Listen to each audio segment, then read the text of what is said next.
అదేవిధంగా మొదటి సమూయేలు 10వ అధ్యాయం 5వ వచనంలో సార్, ఈలాగున పోవచ్చు ఫిలిస్తీన్ల దండు కాపువారుండు దేవుని కొండకు చేరుదువు, అచ్చట ఊరి దగ్గరకు నీవు రాగానే స్వరమండలము, తంబుర, సన్నాయి, సితార వాయించు వారి వెనుక ఉన్నతమైన స్థలం నుండి దిగివచ్చు ప్రవక్తల సమూహము నీకు కనబడును, వారు ప్రకటన చేయుచు వత్తురు అన్నారు. ఇంతమంది ప్రవక్తల సమూహం అంటారు, అంటే చాలా మంది ఉన్నారు కదా. ఈ ప్రవక్తల యొక్క సమూహము ఏం ప్రకటించారు? అంతమంది అవసరత ఏమేర్పడింది? ఇప్పుడు ప్రవక్తల సందేశము అని అంటే 2 రకాలు. ఒక జాతి మొత్తాన్ని కూడా పథనిర్దేశం చేసి ఇలా చెయ్యండి, ఇలా నడవండి అని జాతిని మొత్తం నడిపించేటటువంటి ప్రవక్త మోషే, ఏలియా. ఒక దశలో మోషే ఇశ్రాయేల్ జనాంగం అంతటికీ దేవుని వాక్కును ప్రకటించిన ప్రవక్త.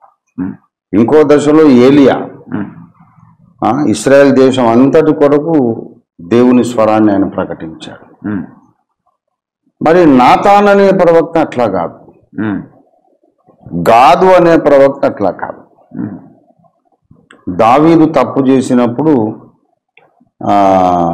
నాతాన్ వచ్చి ఒక చిన్నగా ఒక కథ చెప్పినట్టు చెప్పి, ఒక సంపన్నుడు ఉన్నాడు, ఐశ్వర్యవంతుడు, భాగ్యవంతుడు, వాడికి చాలా వేల గొర్రె పిల్లలు ఉన్నాయి. ఆకలి వేసింది, ఇంటికి ఒక అతిథి వచ్చాడు.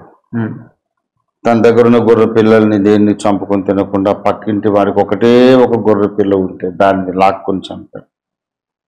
అని అంటే నిశ్చయముగా ఆ మనుషుడు మరణమునకు పాత్రుడు ఎవడు వాడన్నాడు దావీదు.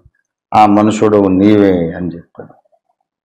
నీకు ఎక్కువ మంది భార్యలు ఉంటుండగా నీ కింద పనిచేసే ఒక సైనికుడు భార్యను ఆశించావు, ఆమెను చేర్చుకుని అనుభవించావు. ఈ పాపాన్ని దాచుకోవడానికి నువ్వు వాడిని చంపించావు అనేసరికి దావీదు వెంటనే నేను పాపము చేసి తిన్నాను అన్నాడు.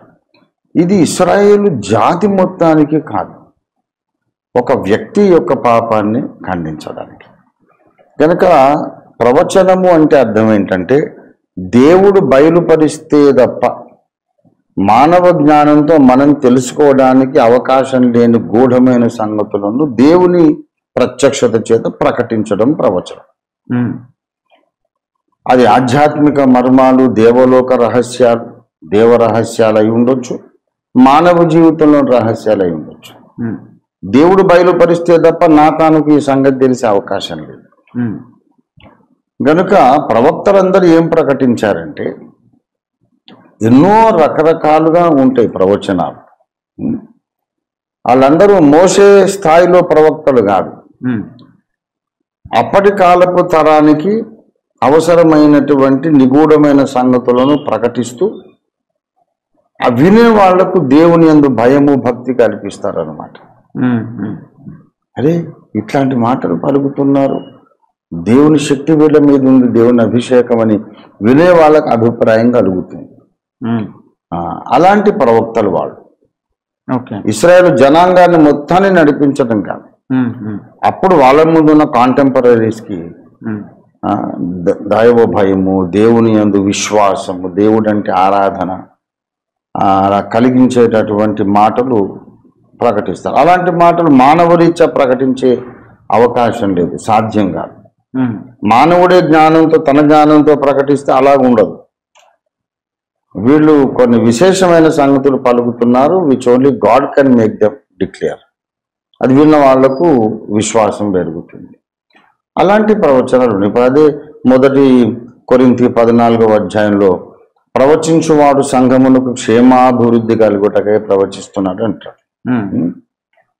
మరి ప్రవచించేవాడు అందరూ ప్రవచిస్తుంటుండగా అన్యుడైన అవిశ్వాసైన లోపలికి వచ్చినప్పుడు హృదయ రహస్యాలు బయటపడినప్పుడు మీలో దేవుడున్నాడు అని అతడు గ్రహించి దేవుణ్ణి మహిమపరుస్తాడు అనే సంగతి చెబుతున్నాడు. మొదటి కొరింథీ పత్రిక 14వ అధ్యాయం 24. అయితే అందరూ ప్రవచించుచుండగా అవిశ్వాసి అయినను ఉపదేశము పొందని వాడైనను లోపలికి వచ్చిన ఎడల అందరి బోధ వలన తాను పాపినని గ్రహించి అందరి వలన విమర్శింపబడును. అప్పుడు అతని హృదయ రహస్యములు బయలుపడును.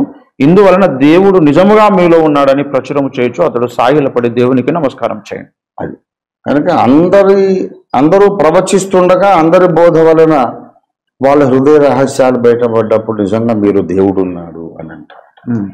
అలాంటి ఎఫెక్ట్ సమాజంలో వస్తుంది. వాళ్ళు ప్రకటించే మాటల్ని బట్టి అది దేవుడు ఉన్నాడురా, మన రహస్యాలు ఆయనకు తెలుసు, దేవుడు తీర్పు తీరుస్తాడు, మనం భయం కలిగి జీవించాలి అనే దైవ భయము భక్తి పెంచే మాటలు, ఏ రహస్యాలు పలికితే ఆ భక్తి పెరుగుతుందో అలాంటి మాటలు అనేక మంది ప్రవక్తలు ప్రవచిస్తారు.